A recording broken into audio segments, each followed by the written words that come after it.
negosyanteng si Vangie, hindi niya tunay na pangalan, napaalsabalutan sa dati nilang tahanan. Nakatatanggap daw kasi siya rito ng death threats. Papatayin ka namin, papatayin daw yung pamilya. Ang punot dulo ng panggigipit na ito, ang patong-patong niyang utang sa mga OLA o online lending apps. Nagkakaroon ako agad ng depression. Lalo na hindi ako makabayad agad. Nakaka-stress, nakakatakot, lalo na yung may mga death threats ka. At sa nakalipas na mga taon, parami ng parami ang mga Pilipino na nababaon sa utang sa lending apps online. Isa ka rin ba o may kakilala kang lalong nalubog sa utang?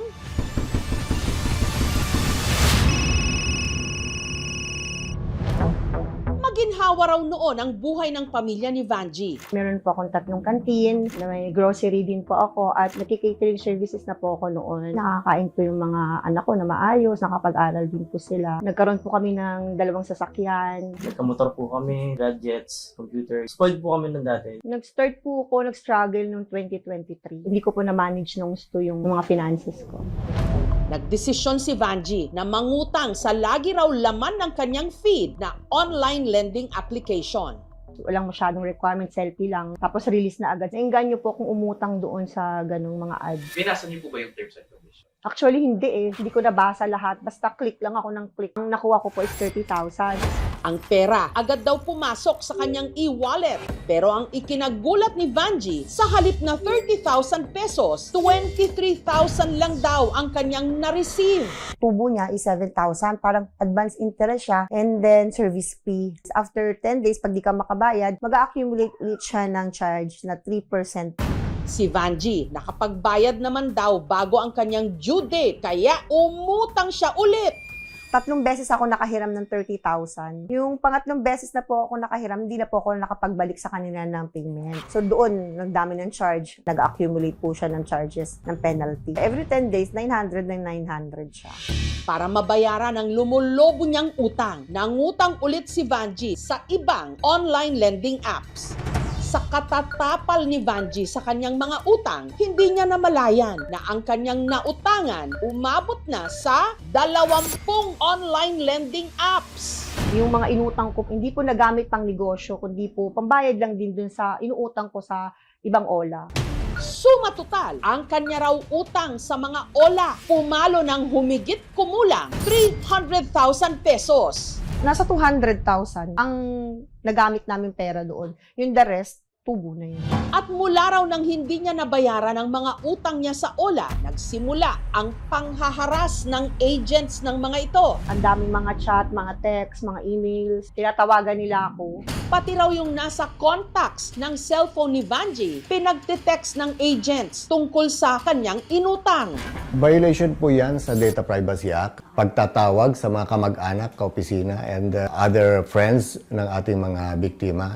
May mga pumunta pa raw sa kanilang bahay para siya'y singilin. Pulis daw siya. Mga bata lang naabutan niya, wala kami. May binigay na papel. Demand letter yun. Ewan ko kung pulis po talaga siya. Pero ang pinaka-ikinabahala ni Vangie nung nakatanggap na siya ng death threats. Ipopost kita sa social media, sa mga group, para magamit ng scammer ang mga details mo. Gagawin kong miserable ang buhay mo. Nakakatakot, lalo na yung mga death threats ka. Pati mga bata, hindi sila makapag-isip ng maayos. Kaya lumipat po kami. Si Vangie, hindi na raw alam kung paano siya makakaahon. Maliban kasi sa mga utang niya sa OLA, meron pa siyang ibang pinagkakautangan. Sa mga tao, mostly po, nasa 600. Sa bangko, 1.8 million. 3 million po yung kabuwang utang ko. Ako po mismo nagsabi sa kanya na mag-i-stop muna ako sa pag-aaral para po makatulong. Siyempre, lahat naman ng magulang gusto ganun, di ba? Makatapos ang pag-aaral ng mga bata. Kaso lang, hindi kaya. Habang ang kanyang catering business, tuluyan ng nalugi.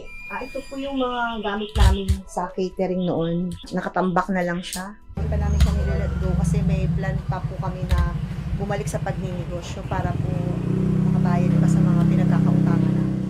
Umabot pa sa puntong namasukan na siyang kasambahay habang ang kanyang mister namamasada ng taxi. Sapat tamang pang gastos lang sa bahay. Sobrang talagang nagsisi ako. Ayoko nang umutang sa OLA. Madali na siyang umutang pero mahirap talaga makawala.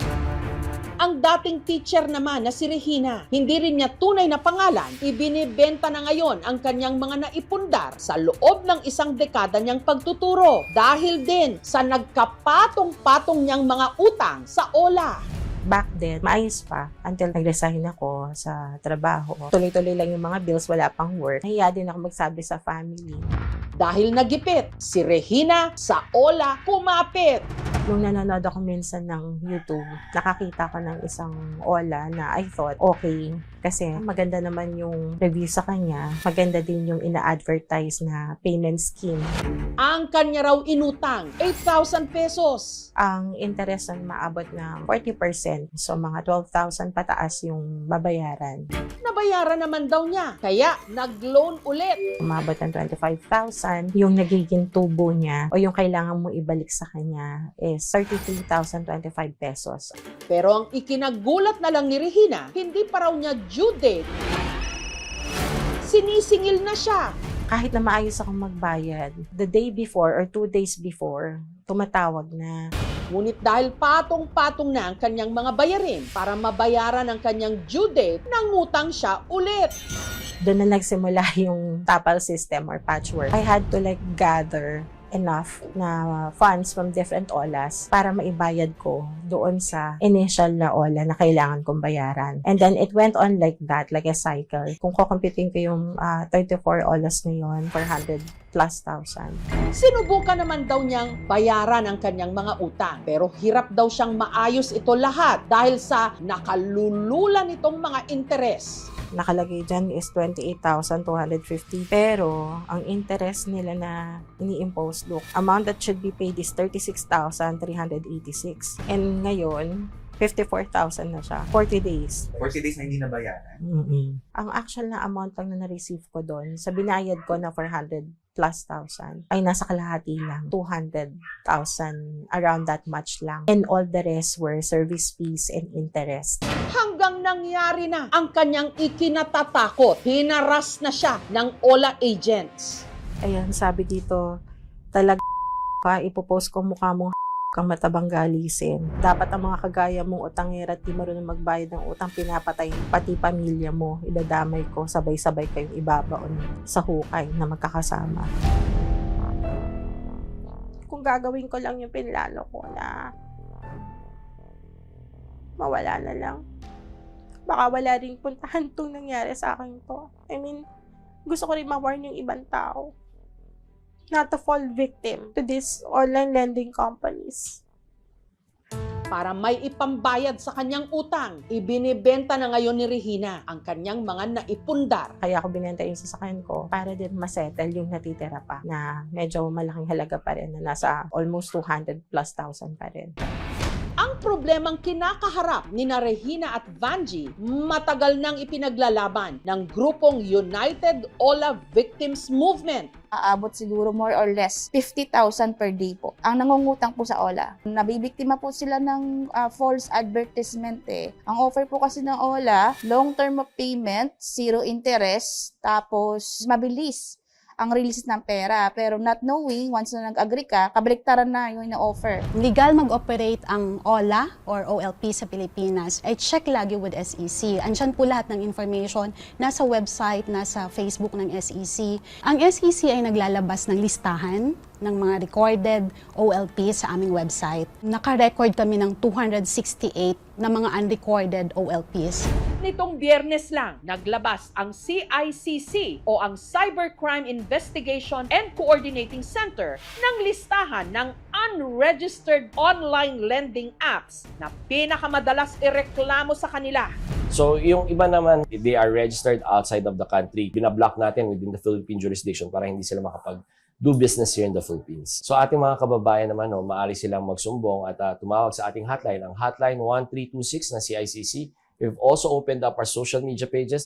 Noong Noong 2025, pinakamarami ang mga naitalang reklamo laban sa mga OLA sa Pilipinas. 15,000 lahat ng mga reklamo sa ilalim ng PAOK o ng Presidential Anti-Organized Crime Commission noong July 2025. Action na tayong ginawa, may mga notice ng ibang government agencies, and still, they are doing it. And the part of those victims naman, kung saan sila nakautang, ay pwedeng mag-file ng claims, but definitely, it cannot be a ground for imprisonment. Ang usual kasi na interest ng mga OLAs would range from 1.5 to 30%. Kung above 15% per month, mataas na yun. Binabayaran yun, napupunta na sa interest. Then, ibig sabihin, mahihirapan na kayong makabangon. Ito yung interest sa principal natin. Ito yung hanggang 6% lamang. Yung interest na kasama na yung nominal, processing fees, notarial fees, service fees, hanggang ito ay 12% lamang. Maliban pa dyan ang penalties, ito naman ay hanggang 5% lamang ng due. Hindi dapat umabot ang babayaran ng lagpas sa 100%